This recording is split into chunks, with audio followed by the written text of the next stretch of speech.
Ah là, je suis dans un gangbang.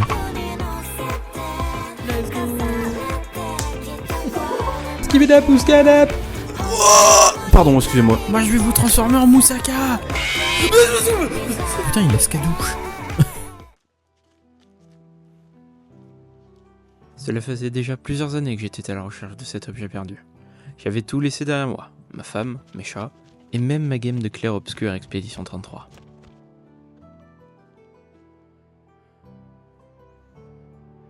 La seule trace que j'avais, c'était des lignes parsemées dans plusieurs livres au fur et à mesure des siècles. J'avais voyagé à travers plusieurs continents et j'avais fini par arriver ici, en pleine forêt française.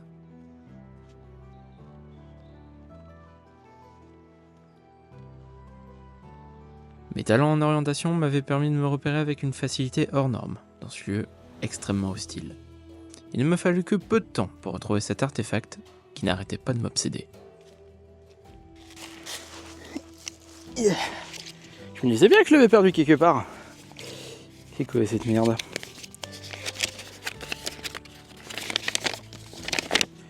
Cherche dans ta boîte à outils. GPT. Cette quête atteignait bientôt sa conclusion, alors que je m'orientais vers l'origine de tout, mon placard. Le désordre compliquait les recherches, entre reliques lambda, animal sauvage, ou encore objet maudit. Ah, enfin. J'avais donc enfin accès à ma télé, et je pouvais regarder ce nouveau film qui traitait d'un sujet largement abordé, la fontaine de jouvence. Mais c'est quand même mieux les intros du JDG. Hein.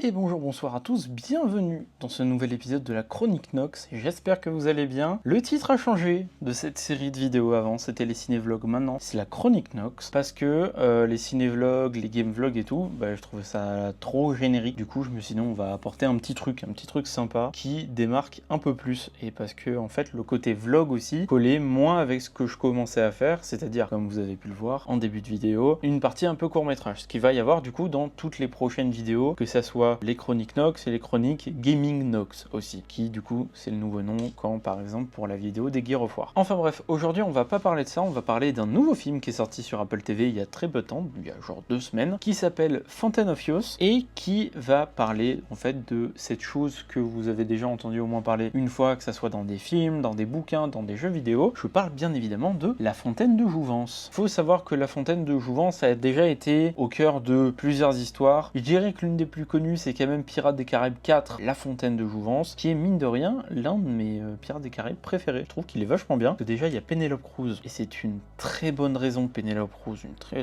bonne raison. Et aussi on va par exemple avoir Princesse Mononoke pour les Ghibli. Il y a un truc qui va s'apparenter à la Fontaine de Jouvence. Mine de rien, la Fontaine de Jouvence c'est quelque chose à travers les films, les histoires et tout qui va avoir des formes différentes. Comme par exemple certains pourraient dire que dans Indiana Jones 3, du coup la dernière croisade, le Graal fonctionne aussi avec une sorte de fontaine de jouvence avec la flotte que tu prends qui peut soit te donner la vie éternelle, soit te faire vieillir ultra vite, c'est vraiment assez violent. Puis après dans des séries par exemple, on a dans la série Arrow avec le puits de Lazare, enfin les puits de Lazare parce qu'on en apprend qu'il y en a plusieurs au final, qui fonctionnent un peu pareil car ça permet du coup aux méchants de la saison 3, si je me rappelle, Ra's al Ghul, de avoir une durée de vie, enfin un âge de vie très avancé, je crois que c'est à peu près au niveau des 600 ans dans la série. Et après, ça je connais pas trop parce que c'est pas réellement mon domaine de jeu, mais dans Civilization 5, si vous jouez à ce genre de jeu, il y a un atout qui s'appelle la fontaine de Jouvence, l'une des merveilles naturelles les plus rares du jeu. Du coup, si vous connaissez Civilization 5, vous avez sûrement dû en voir à un moment donné. Mais aujourd'hui, on va pas parler de la fontaine de Jouvence en tant qu'idée principale, on va plutôt en parler dans le film du coup Fountain of Youth, qui en fait est un nouveau film qui est sorti sur la plateforme Apple TV+.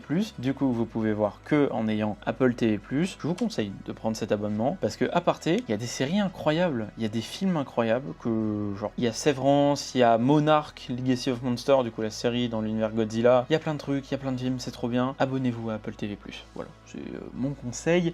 Suivez-le pas, je m'en fous. Et du coup, dans ce film, on va retrouver deux acteurs principaux qui sont John Krasinski et l'acteur et le réalisateur aussi des séries Sans un bruit.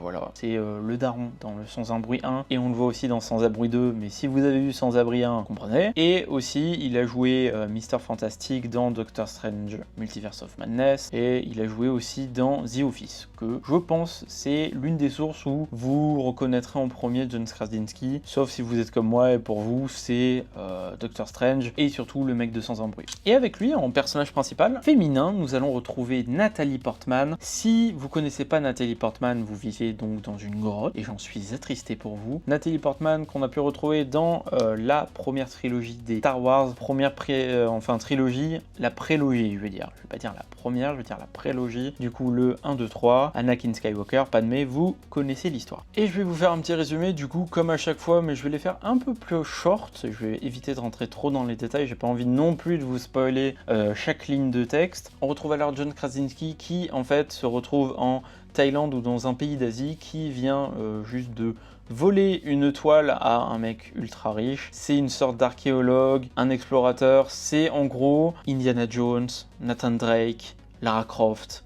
C'est dans la même lignée, c'est des mecs qui font genre de l'archéologie, mais on est plus proche du pillage, même si en vrai Indiana Jones ça va. Par contre, Lara Croft c'est stage ultime de pillage, et Nathan Drake c'est un peu le milieu, parce qu'au final il arrive jamais à rien avoir lui, du coup voilà. Et on va le retrouver en fait, se lancer dans la poursuite de la fontaine de jouvence, où il va travailler en fait pour un riche millionnaire qui est soi-disant malade et genre cancer du foie, voilà, un truc très moche. Et du coup le personnage principal va aller chercher sa sœur, qui du coup est jouée par Nathalie Portman, et tous les deux ils vont faire des énigmes, aventures, elle va avoir des dramas de son côté, le mec est ultra riche, etc. Voilà, et en fait ils vont arriver au final en passant par plusieurs endroits, dont des endroits très stylés, c'est vraiment les décors sont très stylés dans le film. Ils vont finir par arriver au niveau des pyramides de Gizeh, et en dessous de l'une des pyramides, en fait dans une chambre cachée, ils vont trouver ce qu'on appelle la fontaine de jouvence. Sauf que va y avoir aussi un groupe qui va essayer de les empêcher, et ce groupe, faut savoir qu'il me fait énormément penser, le film me fait énormément penser à Indiana Jones 3, j'en ai parlé juste avant, le groupe qui en fait essaye d'empêcher John Krasinski et Nathalie Portman d'arriver à la fontaine de jouvence me fait énormément penser à celui qui protégeait le Graal dans Indiana Jones 3. En vrai, plus ou moins la même chose. Et du coup voilà, il y a ce groupe qui va essayer de leur empêcher, parce que la fontaine de jouvence, bien sûr, c'est pas juste un truc tu la bois et tu deviens immortel, non, il y a vraiment des trucs en mode que t'aimes le plus peut disparaître et tout, si t'aimes rien, c'est toi qui disparais. Et au final, à la fin, on se rend compte que le multimilliardaire était méchant, c'était pas très compliqué à deviner, même si en vrai, je défends un peu le film sur ça, j'ai trouvé que jusqu'à la moitié du film, t'as un doute. Jusqu'à la moitié du film, t'es en mode, en vrai, il a l'air cool, mais le fait que l'acteur soit celui qui joue le général roux dans Star Wars 7 et 8, ça m'a fait dire un peu, en vrai, lui je l'ai vu jouer que des méchants presque, en mode mais pas sûr que toi tu sois gentil. Et du coup au final voilà, trahison, il est méchant, il se fait buter par la fontaine de jouvence, etc. Ils finissent tous heureux, la fontaine de jouvence est enfermée à nouveau, et voilà, en gros c'est ça un peu le résumé de Fountain of Youth. Pour ce qui est de mon avis sur ce film, c'est ce que j'ai dit avant, c'est je trouve que les décors sont vraiment très jolis. On sent qu'il y a quand même du budget, mine de rien, c'est un film Apple TV. Les films Apple TV sont pas des œuvres qui vont avoir des budgets de $2 pour les effets spéciaux. Du coup, je trouve que le film est très joli à ce niveau-là. Surtout, par exemple, la scène où ils vont carrément faire remonter un morceau d'une épave. Je trouve que c'est très joli, les décors sont bien faits, et même en vrai, au niveau des effets spéciaux, c'est très sympa. Il y a des trucs, je dirais, un peu kitsch, genre tout le côté effets spéciaux avec la fontaine de jouvence en elle-même, genre de la flotte autour des persos. Ça fait vraiment Avatar, le maître de l'air, mais moi je trouve ça cool. moi j'ai trouvé que les effets spéciaux étaient pas mal. Ensuite, un autre point positif que je peux citer sur ce film, je dirais que la relation qu'il y a entre les deux personnages principaux, au début, je vais pas vous mentir, quand j'ai vu la bande-annonce, et j'en ai vu qu'une, parce que moi la plupart du temps, quand je regarde un film, quand je veux regarder un film et qu'il y a les bandes-annonces, je regarde qu'une, j'évite d'en regarder plus, parce que déjà que des fois, rien qu'avec une, on se fait énormément spoiler,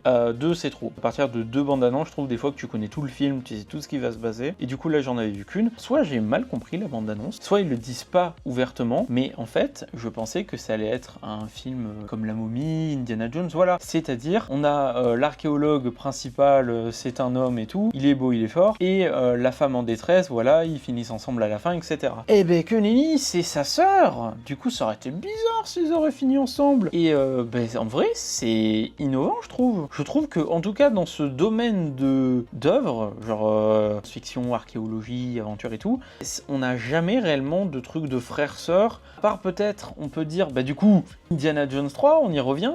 C'est un truc entre le père et fils. Du coup, c'était aussi un truc différent. Et du coup, dans Fountain of Youth, c'est vachement cool, je trouve, le fait d'avoir une relation entre le frère et la sœur, et pas genre une relation amoureuse qui aurait été encore lambda. Là, c'est vraiment frère-sœur, vachement cool. Je trouve que ça apporte un peu de nouveau. C'est pas pour me déplaire. C'est pareil, je rebondis sur ça aussi par rapport du coup au côté romance, parce que il y a une sorte de pseudo-romance dans le film entre le personnage principal du coup de John Krasinski et aussi la sorte de chef, mais c'est pas réellement la chef, c'est la femme qui va mener le groupe des gens qui veulent pas que la fontaine de jouvence soit découverte. Il va y avoir une alchimie entre les deux persos, et c'est une alchimie, je dirais, un peu un sens unique, dans le sens où quand même Krasinski qui veut surtout la pécho, et sans que ça soit relou, sans que ça soit forcé, et c'est vachement bien du coup comme ça. Ensuite, en dernier point positif que je pourrais noter, je dirais quand même que c'est toutes les visions qu'il va y avoir par rapport au personnage principal, vision qu'il va avoir de l'ancienne expédition qu'il a fait avec son père, de la fontaine de jouvence. C'est vraiment des... En fait, on ne sait pas si c'est des visions, si c'est des rêves, si c'est des cauchemars. C'est assez flou sur ça. Du coup, on se pose quand même pas mal de questions en mode qu'est-ce qui s'est passé avec le masque doré et son père. On voit quand même que le personnage principal a un réel problème avec le côté de le trésor, la gloire, l'argent et tout. C'est assez sympa. C'est pas des flashbacks qui servent à rien. Limite, on a envie d'en savoir un peu plus, genre sur le masque doré. Moi, j'étais en mode ça se trouve, il y a eu un problème avec son père, c'est peut-être lui la cause de la mort de son père, etc. On n'en apprend pas plus, et c'est un peu frustrant, mine de rien. Et du coup, voilà, ce point-là, je trouve qu'il est vachement bien par rapport à ses visions, à ses rêves et tout. Ça apporte des choses sympas, et j'aimerais bien voir ce genre de choses un peu plus en profondeur dans d'autres films. Je trouve que ça peut apporter pas mal de lore dans le même genre de film. Je trouve ça cool. On peut limite donner au studio après l'occasion de faire des spin-offs, de faire des trucs qui se passent avant et tout.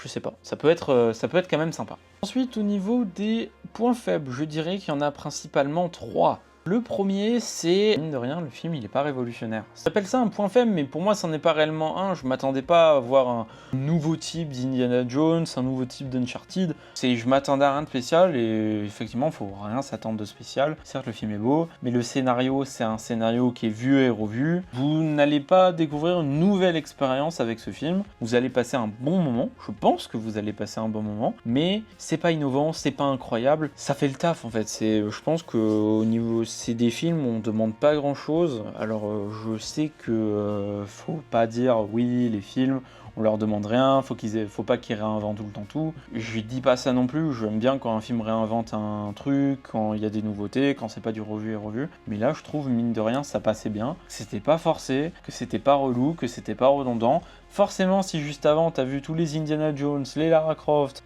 tout, oui, le film va être clairement pareil, mais vous allez pas avoir peut-être une bonne expérience. Mais vu comme ça à part, c'est vachement bien. Est-ce qu'ils feront une suite? Je sais pas trop, parce que mine de rien, j'ai vu qu'au niveau de la critique, ça avait pas mal bâché. J'imagine que c'est un peu le problème de beaucoup de films qui restent dans les mêmes codes que d'anciens. C'est que va forcément avoir des vagues de personnes qui vont dire bah on en a déjà bouffé 25 fois. Ce qui est pas faux, mais ça fait partie du ciné. On arrive à un moment où forcément on va retomber sur des trucs redondants. Quand il y a eu des grands classiques avant, quand il y a eu des Indiana Jones, forcément dès que tu fais un film d'aventure lecture comme ça, eh ben tu te fais comparer, et c'est logique. Mais du coup, voilà, ça peut être un frein pour certains, il est pas original, mais il fait le taf. Puis après, les deux autres problèmes que j'ai, c'est avec deux personnages du film. C'est premièrement le fils de la personnage principale, du coup, joué par Nathalie Portman. Me demandez pas les noms, je m'en souviens plus, ok.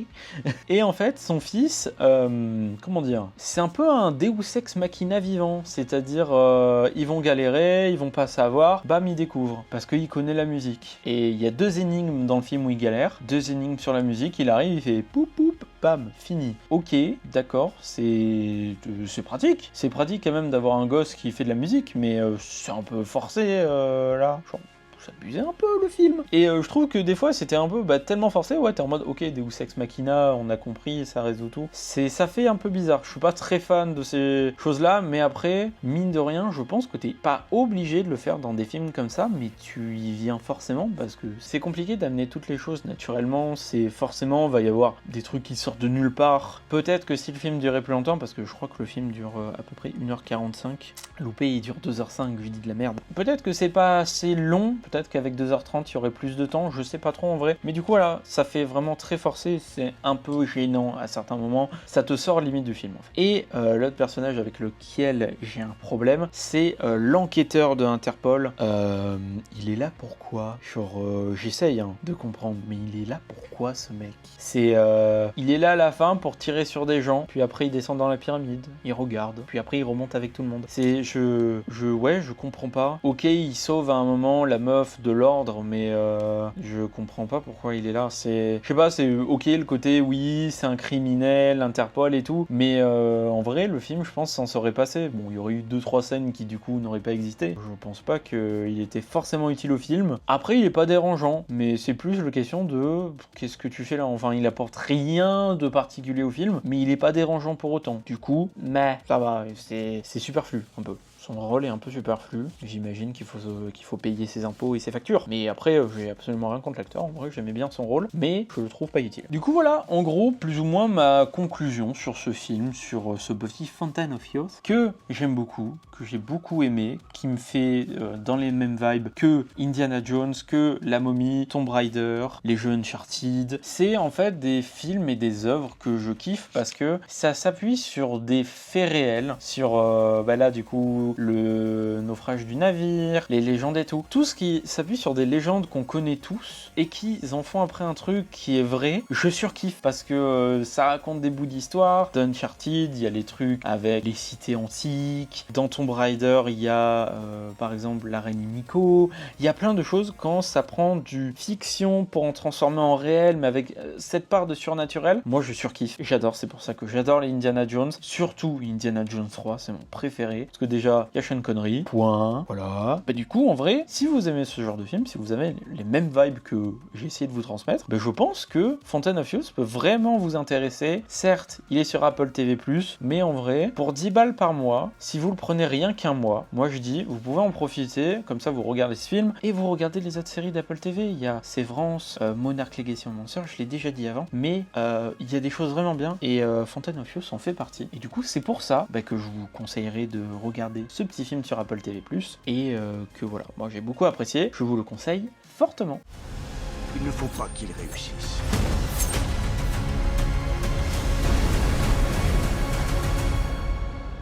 Tu crois vraiment que tu vas trouver un bassin rempli d'eau magique à l'issue de ce voyage? Je sais rien. Mais je crois que t'as envie de le savoir.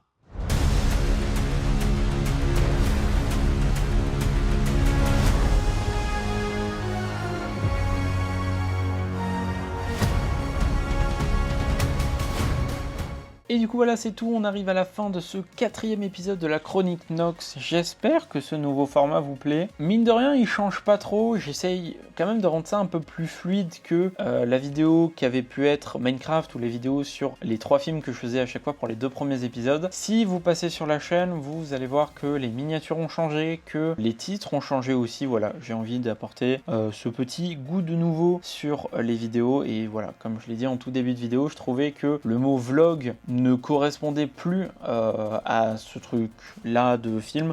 pense même pas qu'il y correspondait dès le début, mais j'aimais bien cette idée de tout nommer vlog et après de rajouter ciné pour le cinéma, game pour les jeux vidéo, etc. Mais je pense que la chronique Nox peut être un truc assez sympa, comme nom. Voilà, j'avoue honnêtement que ça vient d'une grosse inspiration des youtubeurs que je parle tout le temps à chaque fois dans mes vidéos. Le Fossoyeur de film, Nexus 6, où eux, ils ont des séries qui s'appellent Le Fossoyeur de film et aussi Nexus 6. Je voulais avoir un truc comme ça, je voulais pas avoir un truc générique, je voulais avoir un slogan, une tête de proue pour cette série de films, et j'espère que ça vous plaira. J'espère que pareil, les courts-métrages au début vous plairont. Ils seront forcément kitsch au début, mais avec le temps j'espère que je m'améliorerai, que je vous proposerai des trucs qui vous feront marrer. Moi en tout cas, c'est mon objectif, vous faire marrer, vous procurer un moment de rigolade et de plaisir devant mes vidéos, et voilà. Du coup, si la vidéo vous a plu, n'hésitez pas à vous abonner, c'est ce qui me soutient le plus, mine de rien. N'hésitez pas à mettre un pouce bleu, à mettre un commentaire si vous avez vu le film, ce que vous en avez pensé, si vous êtes intéressé par le voir, etc. Ou même me dire que vous pensez des films d'action comme ça. Moi je vous fais des gros bisous, je vous dis rendez-vous sur Twitch, il y a presque des streams tous les soirs. C'était Warnox, je vous fais des gros bisous, et à la prochaine pour un nouvel épisode des Chroniques Nox. Allez, salut!